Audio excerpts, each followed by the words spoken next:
Hello, beautiful people, and welcome to another episode of Conquering Cancer and Beyond.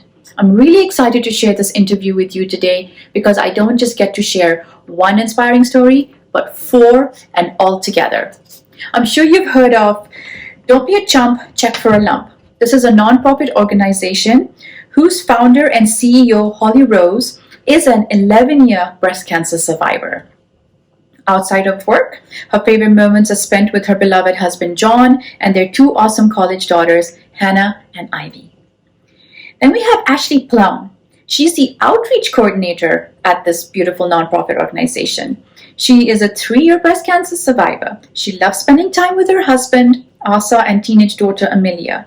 She also loves to dance and takes an adult ballet class once a week. And then we have Laura Pensa. She's a programs director at the nonprofit organization, and she is a 4-year breast cancer survivor.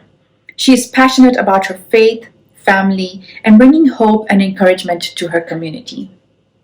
And then lastly, we have Mikala Balk. She's a development director at this nonprofit organization. She is an 8-year breast cancer conqueror. She is a new mom to a 6-month-old baby girl, Frieda, who you'll see just sleeping away in her arms. Mikala enjoys living life with her husband and new daughter, doing anything outdoors, celebrating the little things in life. I am really excited for you to watch this. It was such an overwhelming experience to be with all these 4 beautiful women together.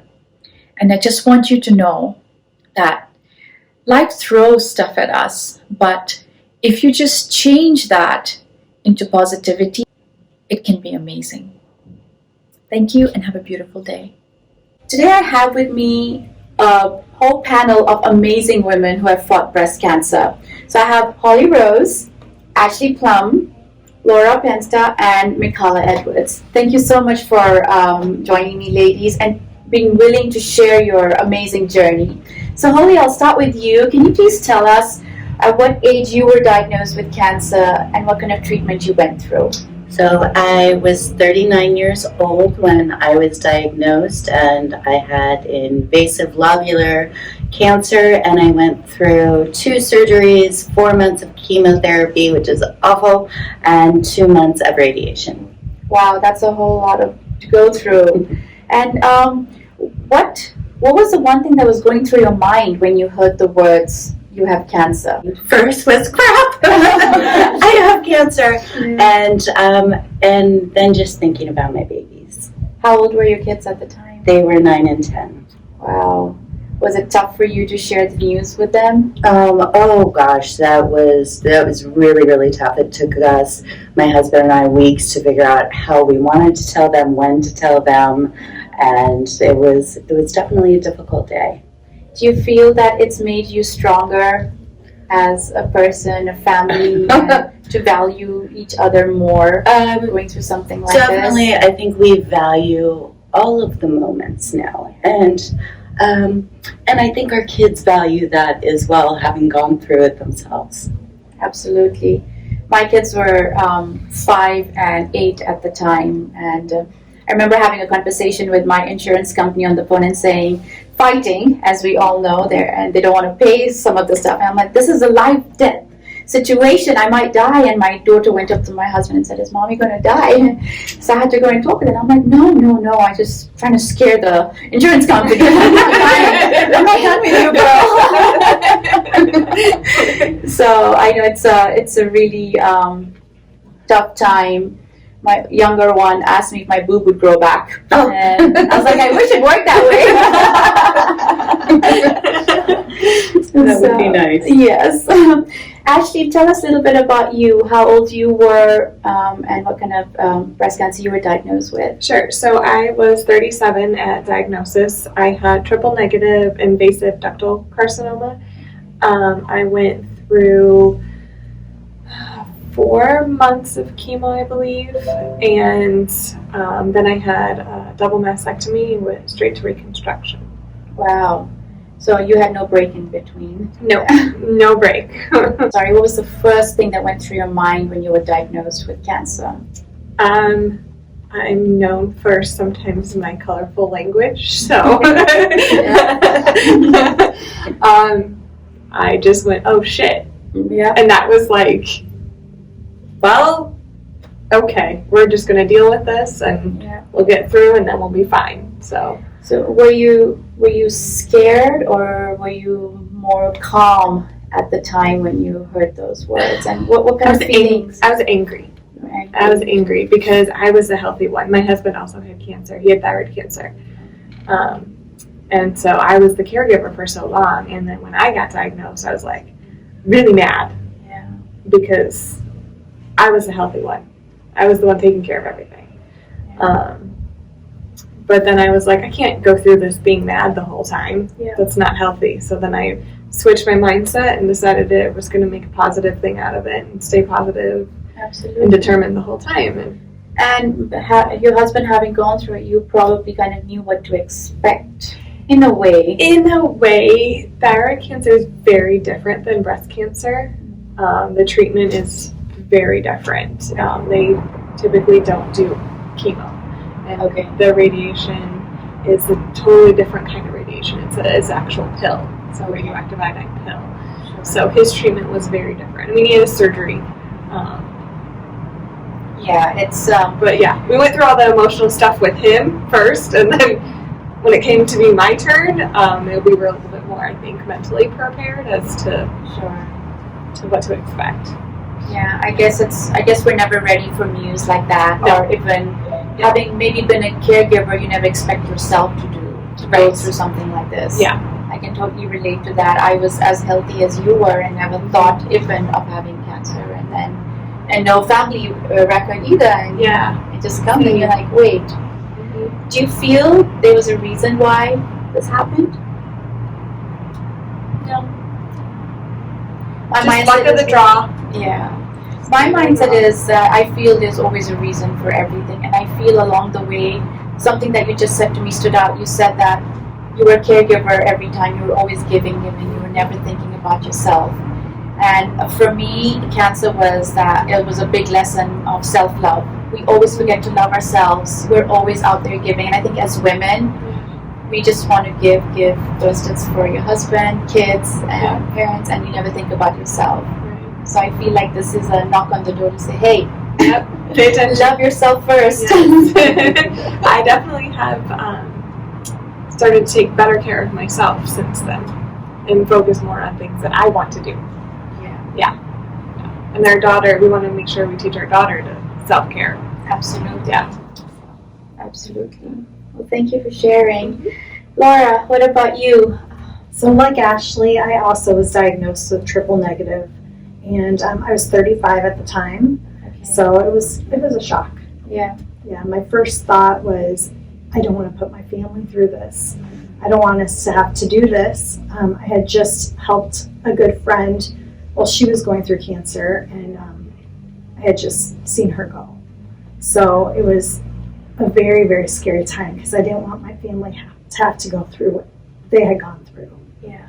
So my initial reaction was just very scared. How did you share the news with them? So my kids were really small. My youngest was 4, and I had a 6 and 7-year-old at home as well. So we told them I was going to be sick, but we told them there was medicine that was going to take care of it, and we just kept it really positive and really assured them I was going to be okay. Even though I had some questions myself, I never clued them into that. Yeah, it's such a scary time for yourself, and now having to tell your loved ones who've been in that, who've seen that phase, is very, very difficult. Yeah, they handled it really well. That's great. Mikala, you've got a little baby in your hands. I do. And I know you have an amazing story. Please tell us about yours. So I was diagnosed at 25. So I had stage 3 estrogen positive breast cancer. I went into chemo within a week of my diagnosis because it was really aggressive. And then I went on to do a bilateral mastectomy with reconstruction and radiation and tamoxifen. I actually am a gene carrier of the ATM gene. Going to telling your parents, my parents had just gotten back from a trip. My older brother had testicular cancer. 2 years before like almost to the day that I was diagnosed with breast cancer at 25. My brother was as well. So kind of my parents, I had to tell them, and it was like, I'm so sorry, you just went on this trip to celebrate that, like, the last 2 years have been really stressful, but everything's good, and surprise! My mom was like, I'm never going away. You know, when I got diagnosed, the first thing I said was like, what are we doing? How do we take care of this? I don't have time for this. I was doing my graduate program. You know, the people that were with me when I got diagnosed, I'm still in contact with today, I later worked with, and they were like, you were so strong, you just sat there and you just asked questions, and your parents, you know, my parents went through a box of tissues, and I was like, I don't have time for this. Yeah. I was never afraid of dying. It was more like, okay, like, this is what we're doing, but let's move on. I have a life, and I don't have time. I love it. I know. And what got me through was wanting to be a mom. Wow. I never cry about this, but I will tell you, wanting to get through. That was all I thought about when I couldn't sleep before chemo, was I have to do this because one day I want to be a mom. Aww. And she's 5 months, and she was born on the 8-year cancer anniversary, and 8's my favorite number, so. Wow. She's pretty special. Did you have to go and freeze your eggs before the chemo? I was told that I didn't need to. Okay. And I didn't do any treatment. And I later found out that could have been bad, because I could have lost my fertility. But you just have to keep faith. You have to keep faith that, you know, trying to get pregnant was very difficult. It took us 6 months, and which is totally normal, you know, but because I didn't know, that was a very stressful time. You know, I just was like, I always kept the faith that I've always wanted to be a mom my whole life, and I wouldn't have that yearning to be a mom without it happening. And that was the positive that I kept in my head. I mean, not every moment's positive, but you just have to grab something and you have to just hold on to it. And everyone has that thing they hold on to. Absolutely. And that was my thing. And so now I'm... And I loved what you said, you know, it seems like you just accepted it. And that was my thought as well when I heard when my doctor called and said, oh, you have cancer. I was like, okay, let me go get my arms waxed and, you know, get on with it. Because, you know, I need to look good.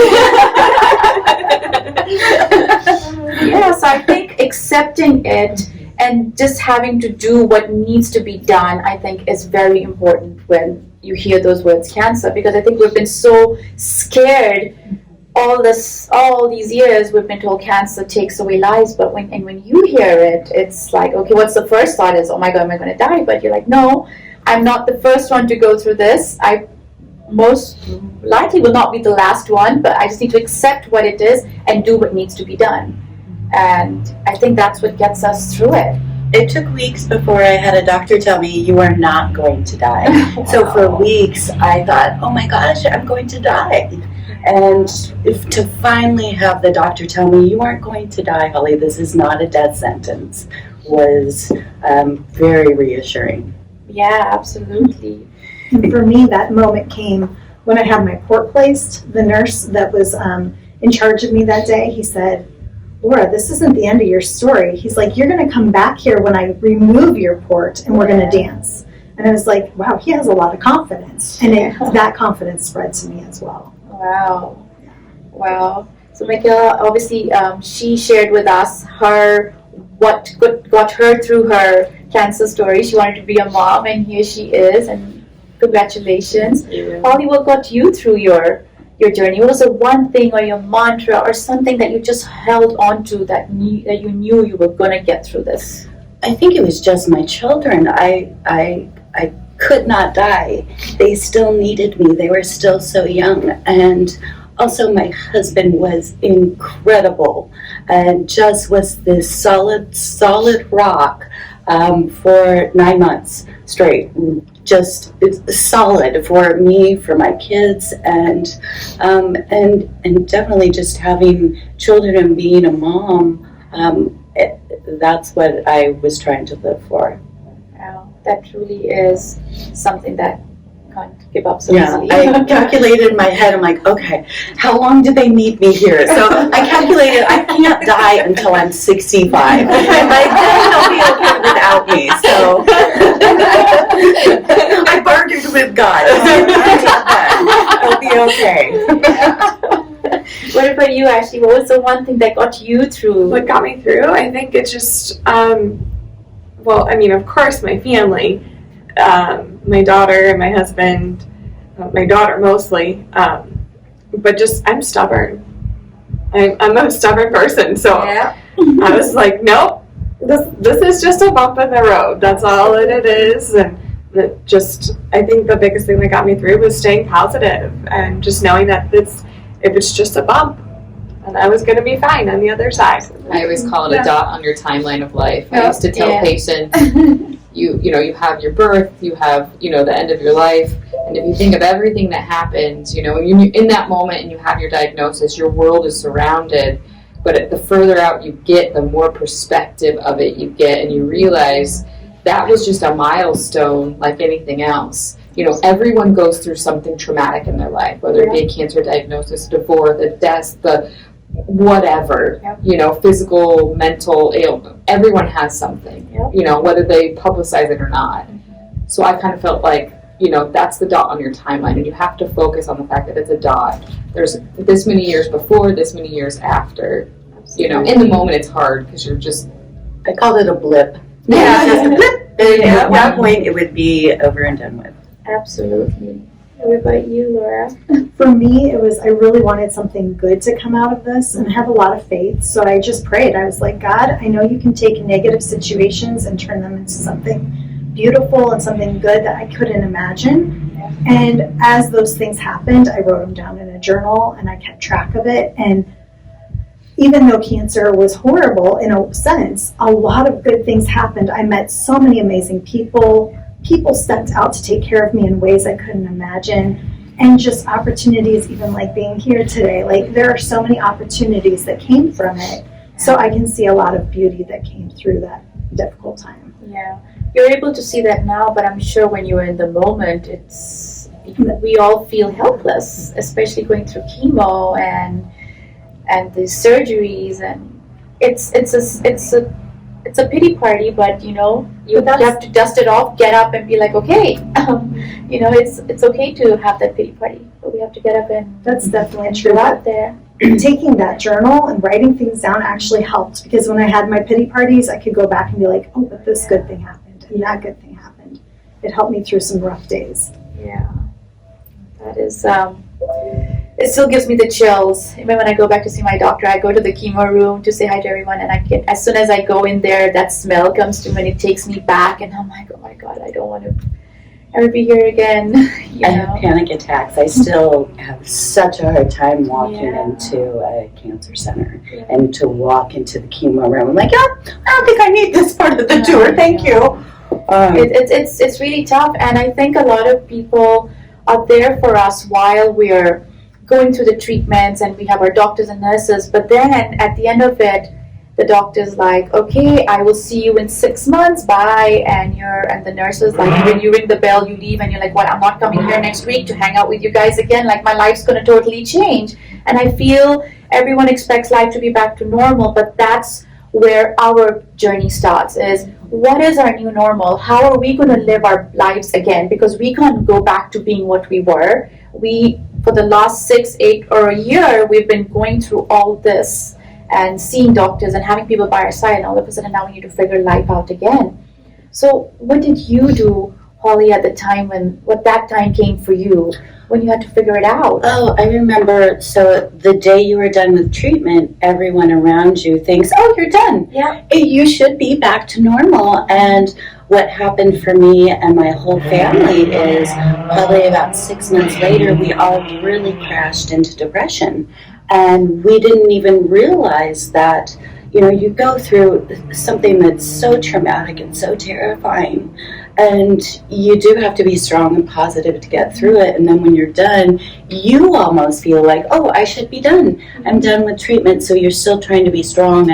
And we did. Our whole family crashed and realized we were in depression. And then we all had to go through treatment and just get some counseling and some help. And that's something now that I always share with any new cancer patient is take care of yourself, get counseling. When you're done with treatment, you are not done. And it's been 11 years for me, and I still, when I see my oncologist, they'll all attest, I have a panic attack. And it takes, it's probably a week before my anxiety builds up that it never goes away. Yeah, and I think a lot of people don't realize that for us, we're still dealing with it. It's been 11 years for you.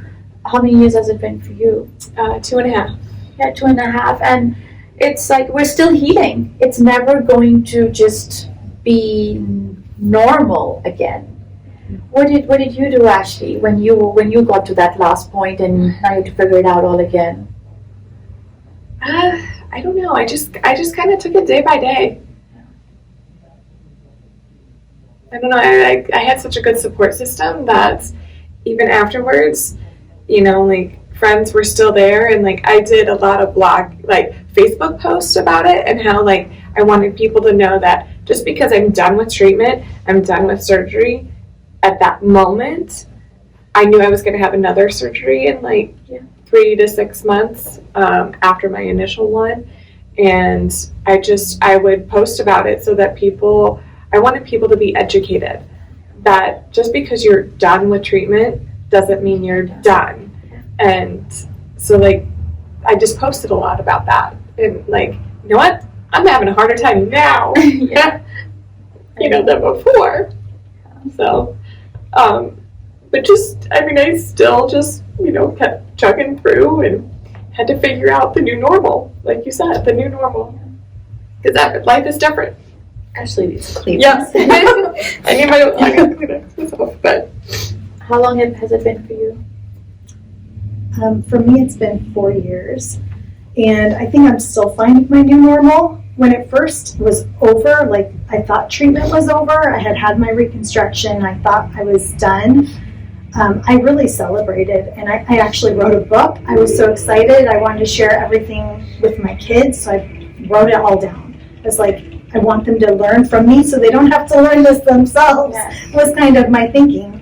But then what took me by surprise is my body has just thrown me a lot of curveballs where the healing has taken years.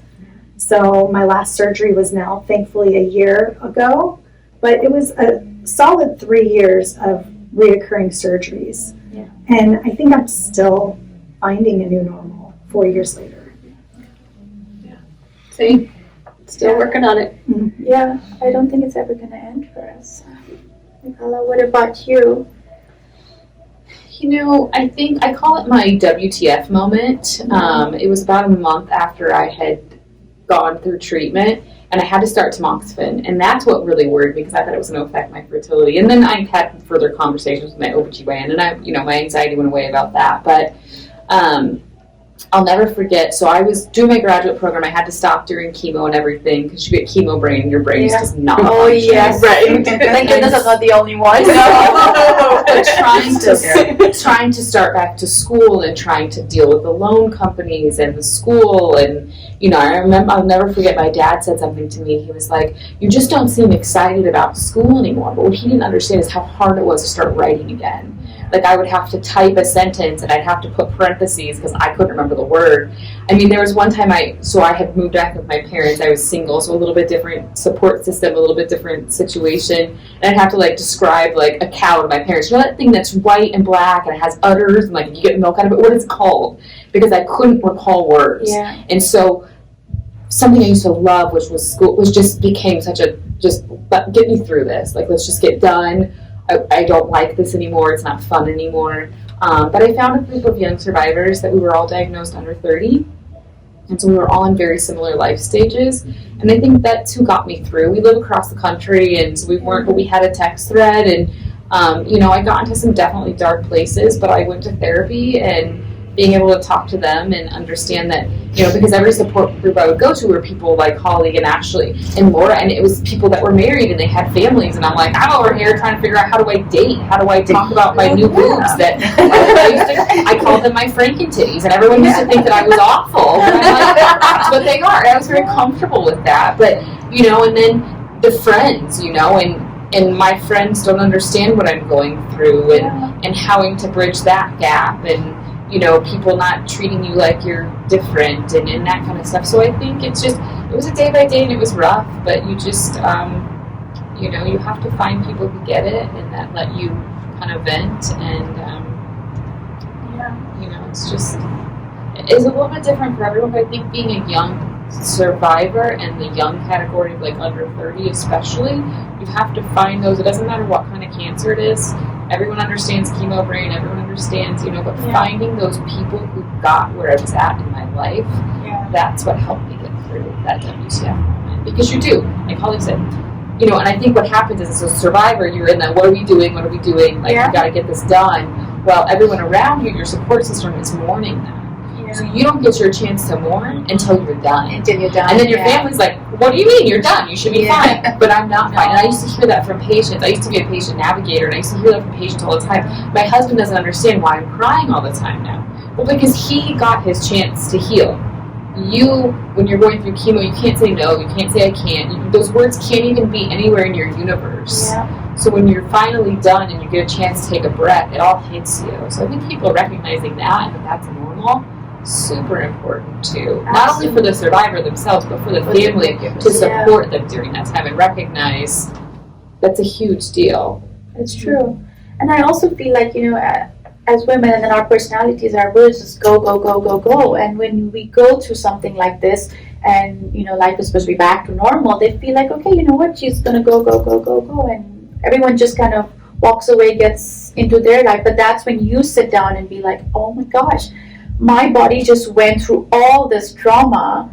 And that's when it hits you. And then it slowly starts sinking in what you actually went through. Because at that point, you're just like, we just need to get through this. And, you know.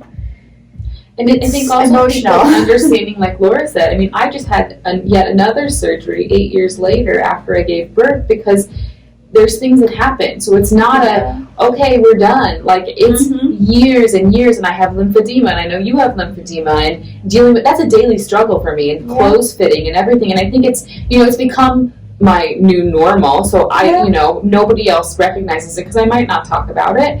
You know, my husband understands because I talk to him about it, but it's those little moments, you know, like Holly said, you know, even just walking into a cancer center, you know, or different things, they're triggers for you. Trigger, and everyone has their triggers. That just take you back at that moment. Smells will take you right back to chemo. Oh my gosh. I am a dance animal. I love dancing. And now I can't stay on the dance floor for as long as I used to before. I was like, okay, I need to go drink water, I need to go sit down. And I'm like, I love dance. That was my happy place. I can't do it anymore.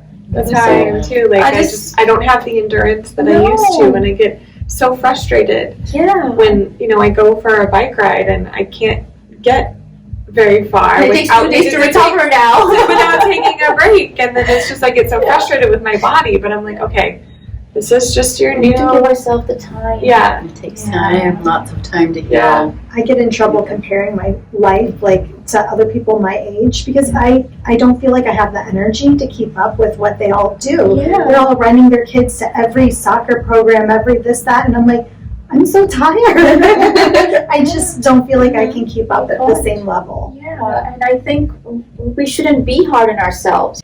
So ladies, let us talk a little bit about your organization that you have over here. I'm first of all so honored that all of you are here together. This is so amazing. I don't want to stop talking to you because I feel like this is just an amazing place to be. So let's talk a little bit about Don't Be a Chump, Check for a Lump organization. So part of my journey during treatment was this amazing community who wrapped their arms around me and my family. And they just brought us meals for weeks at a time. 6 o'clock, the doorbell would ring. There was a 4-course meal, and I would not know who the person was. And, you know, for your family to have that sense of normalcy that we could still eat at the dinner table together with a real meal was incredible. And people just, they came in, they scrubbed our floors, they did our laundry, they chauffeured our kids, and to be the recipient of so many acts of kindness, and for me was just life-changing. I knew I have to do something to give back. Oh my gosh,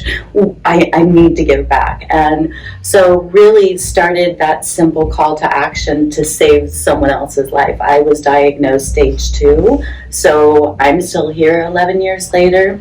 So I wanted to remind other women, do your self-exams, do your timely mammograms.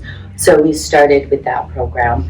And then from there, it just the community support, again, just came together. And the more I learned, the more education I wanted to share with our community. So we now have a comprehensive education program. And then we started our WIG program. I met a 29-year-old who said, I really wanted to rock the Balk book because my insurance won't cover the cost of a wig. I don't have any funds, but my young son has asked me to park 3 blocks away from school. He's embarrassed of my bald head. So that was the day we said, oh my gosh, we're going to start a wig program. And, having lost my hair, and I'm sure we can all attest to this, and each woman has their own story, but it's not vanity, it's your identity and whatever you identify with, whether it's a mother, a sister, a wife, whatever that is to you. And for me, it was definitely as a mom. And my youngest wouldn't hug me if I wasn't wearing a wig, so to look like me was so important. Yeah, my youngest one said, Mommy, I like you better with your hair on, which was the wig. So I had to keep it on. But, she kind of got used to it. But I know it's very difficult for them. I mean, it's difficult for us to look in the mirror every day. And I thought, okay, I would never do this voluntarily, so at least I get to see what I look like. But I think I'll pass. So, yeah, it's very... that was a great thing that you did. So then, what was your role in at this organization, Ashley? Well, I am the outreach coordinator, Okay. but I first met Holly and WTF Moment for All through the WIG program. Okay. It's because I'm one of our clients from the WIG program, so I was lucky to get the WIG from that. And then I just, talking about finding the new normal and where do you go from there. It's just I spent the last couple of years trying to figure out what I wanted to do, and I really want to help other people and want to help. I love to do events and coordinate stuff, and want to just get out there and let people know that it's not a death sentence. Yeah. There's a lot of support out there. Absolutely. Yeah. That's the other thing I should add that I didn't talk about is we started a mammogram program. Okay. So we know that's so important. If we're telling women, do your timely mammograms and self-exams, and if you find something, if you don't have funds, there's a huge breast health deficit for resources. So our program, a woman can receive a screening mammogram if she finds anything suspicious at all. We'll cover all of the diagnostic testing up until diagnosis, and then from there we can provide her a path to get roots and receive treatment. Wow, that's amazing. Yeah. It's very much needed for sure.